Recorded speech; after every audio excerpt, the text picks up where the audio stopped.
नमस्कार दोस्तों, मैं अमन कुमार आपका दोस्त YouTube पर दबंग क्लासेस में आपका एक बार फिर से स्वागत करता हूं। पिछली वीडियो में हमने वंशानुक्रम को कंप्लीट किया था। इस वीडियो में हम वातावरण को कंप्लीट करेंगे। तो चलिए शुरू करते हैं। वातावरण को हम एक और नाम से जानते हैं जिसका नाम है पर्यावरण, यानी जो वातावरण है उसको हम पर्यावरण भी कहते हैं। तो चलिए पर्यावरण के बारे में जानते हैं। जो पर्यावरण शब्द है वो दो शब्दों से मिलकर बना है, परि प्लस आवरण। जो पर्यावरण है वो दो शब्दों से मिलकर बना है, परि प्लस आवरण। जहाँ परि का अर्थ होता है चारों ओर और आवरण का अर्थ होता है ढकने वाला। जो परि का अर्थ है वो है चारों ओर और आवरण का अर्थ है ढकने वाला। इस प्रकार पर्यावरण का अर्थ निकलता है कि वह वस्तु जो हमें चारों ओर से घेरे हुए है, यानी कि ऐसा वातावरण या ऐसा पर्यावरण जो हमें चारों ओर से घेरे हुए है। वातावरण के बारे में रॉस ने एक परिभाषा दी है। जो हमारे मनोवैज्ञानिक हैं रॉस, उन्होंने वातावरण के बारे में एक परिभाषा दी है। देखते हैं क्या है। रॉस के अनुसार वातावरण वह बाहरी शक्ति है जो हमें प्रभावित करती है। यानी रॉस ने बताया है कि वातावरण एक ऐसी बाहर की शक्ति है जो हमें प्रभावित करती है। आगे जानते हैं बालक के वातावरण को प्रभावित करने वाले तत्व। जो बालक के वातावरण है उसको प्रभावित करने वाले कौन कौन से तत्व हैं, जिसमें पहला है पारिवारिक वातावरण। पारिवारिक वातावरण बालक का पहला वातावरण है। जो पारिवारिक वातावरण है वह बालक का पहला और प्रमुख वातावरण होता है, क्योंकि परिवार के द्वारा ही बालक बोलना और दूसरों को पहचानना सीखता है और अपने विचारों को प्रकट करना भी सीखता है। पारिवारिक वातावरण के फलस्वरूप ही बालक के व्यवहार और आचार विचार में परिवर्तन देखने को मिलते हैं। माता के मानसिक विचार और भावों का प्रभाव भी बालक के विकास पर पड़ता है। जो माता के मानसिक विचार होते हैं और उनके जो भाव होते हैं उनका प्रभाव भी बालक के विकास पर पड़ता है। माता पिता के चरित्र, स्वभाव और आचार विचार का प्रभाव भी बालक पर पड़ता है। तो इस प्रकार बालक के पारिवारिक वातावरण का प्रभाव बालक के ऊपर पड़ता है। अगला है सामाजिक वातावरण। पारिवारिक वातावरण के बाद अगला आता है सामाजिक वातावरण।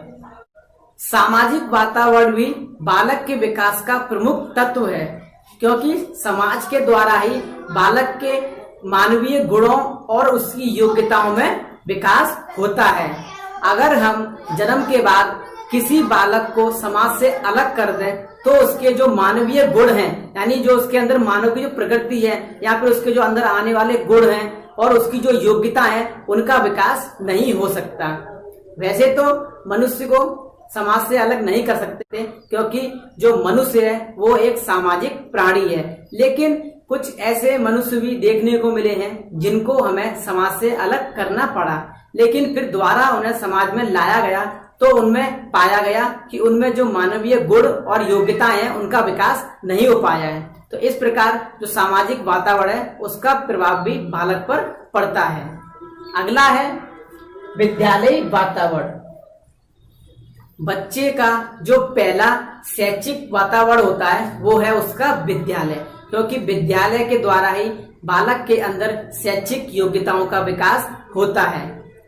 विद्यालय ही वह स्थान है जहां बालक की मानसिक शक्तियों का विकास होता है, क्योंकि शिक्षा संस्थान ही बालक के मानसिक, सामाजिक और संवेगात्मक विकास में परिवर्तन लाते हैं या उनका विकास करते हैं। विद्यालय में बालक जब जाता है तो जो बालक है वो अन्य बालकों के संपर्क में आता है। जो विद्यालय है उसमें जब बालक जाता है तो जो अन्य बालक होते हैं उनके संपर्क में वह आता है, जिससे कि जो उसका सामाजिकरण है वो शीघ्रता से हो जाता है। विद्यालय में लगभग सभी स्थानों पर प्रतियोगिता भी होती हैं, तो प्रतियोगिता भी बालक के सामाजिकरण में महत्वपूर्ण भूमिका निभाती हैं, क्योंकि प्रतियोगिता के द्वारा ही बालक समाज से परिचित और अपनी योग्यताओं में विकास करता है। और विद्यालय के जो शिक्षक और विद्यालय का अनुशासन भी बालक के अनुकूल वातावरण पर प्रभाव डालता है। अगला है संचार माध्यम। आधुनिक युग में संचार माध्यम बालक के विकास को प्रमुख रूप से प्रभावित करता है, क्योंकि आधुनिक युग में बालक विद्यालय से अधिक संचार माध्यमों से जल्दी सीखता है। जो संचार माध्यम है उनसे वह जल्दी सीखता है, जैसे कि लैपटॉप, कंप्यूटर, मोबाइल, टीवी और रेडियो। इनके माध्यम से वह जल्दी सीखता है। अधिगम के साथ साथ बालक इन माध्यमों से मनोरंजन भी करता है। जो बालक है वो संचार माध्यम से अधिगम यानी कि सीखता भी है और इनके माध्यम से उनसे मनोरंजन भी करता है। जैसे कि तरह तरह के खेल होते हैं, उनसे देखकर वह प्रसन्न होता है, उनको देखकर सीखता है कौन कौन से खेल कैसे खेले जाते हैं आदि। ये सब उसके विकास में सहायक होते हैं। वर्तमान समय में विद्यालय भी संचार माध्यमों के द्वारा शिक्षा दे रहा है। जो वर्तमान समय चल रहा है, जैसे कि इस समय कोरोना चल रहा है, तो कोरोना के काल में सभी विद्यालय और संस्थाएं बंद हैं, तो ऐसे में बच्चों को शिक्षा दे पाना बहुत ही कठिन हो रहा है, उनको शिक्षा प्राप्त नहीं हो पा रही। तो ऐसे में संचार माध्यमों के द्वारा उनको शिक्षा प्राप्त कराई जा रही है। जैसे मोबाइल है, लैपटॉप है, इनके द्वारा बच्चों को ऑनलाइन शिक्षा दी जा रही है। अगला है वंशानुक्रम और वातावरण में संबंध। जो अगला टॉपिक है उसमें हम देखते हैं कि वंशानुक्रम और वातावरण में क्या संबंध है। तो व्यक्ति के विकास में वंशानुक्रम और वातावरण दोनों की महत्वपूर्ण भूमिका है। यानी कि जो व्यक्ति का विकास है उसमें वंशानुक्रम और वातावरण दोनों की प्रमुख भूमिका होती है।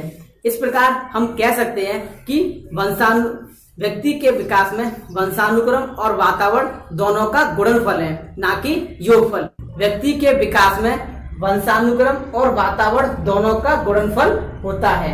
यानी जो वंशानुक्रम वातावरण है, जो वंशानुक्रम और वातावरण है, उन दोनों का गुणनफल होता है व्यक्ति के विकास में। अगर इन दोनों में से कोई भी शून्य होता है तो व्यक्ति का विकास भी शून्य माना जाएगा। जैसे कि मैंने यहाँ डिस्क्राइब कर रखा है, जैसे कि वंशानुक्रम इंटू वातावरण। अगर वातावरण शून्य होता है तो उसका वंशानुक्रम भी शून्य हो जाएगा। इस प्रकार व्यक्ति का विकास है वो भी शून्य माना जाएगा। या फिर उसका अगर वंशानुक्रम शून्य होता है तो उसका वातावरण भी शून्य माना जाएगा। तो इस प्रकार व्यक्ति का विकास भी शून्य माना जाएगा। तो इस प्रकार हमने जाना कि वंशानुक्रम और वातावरण में संबंध, कि वंशानुक्रम वातावरण में क्या संबंध था। तो ये था चैप्टर 6 बाल विकास का आधार एवं उसको प्रभावित करने वाले कारक, जिसको हमने बड़े ही अच्छे से और ध्यान से जाना और समझा। उम्मीद है आपको समझ में आया होगा। इस वीडियो को आप दोबारा एक बार रिवाइज करके देखें, और जैसे कि मैंने पिछली वीडियो में बताया था कि वंशानुक्रम की वीडियो को भी आप रिवाइज करके जरूर देखें। उसमें मैंने क्वेश्चन बताए थे कि किस तरीके से क्वेश्चन पूछे जाते हैं। इससे भी 1 या 2 क्वेश्चन जरूर पूछे जाएंगे। जैसे कि मैं आपको बता दूं इसमें कैसे कैसे क्वेश्चन पूछे जाएंगे। जैसे कि पूछ लेगा कि मेंडल ने किस पर प्रयोग किया था, या फिर जैव सांख्यिकी का नियम किसने दिया था। यहाँ पूछ लेगा कि समान को ही जन्म देता है, यह कौन सा नियम है। जो समान को जन्म देता है वह कौन सा नियम है, तो वो समानता का नियम है। इस तरीके से क्वेश्चन पूछ लेगा। इसीलिए आप इस वीडियो को दोबारा रिवाइज करके जरूर देखें। धन्यवाद।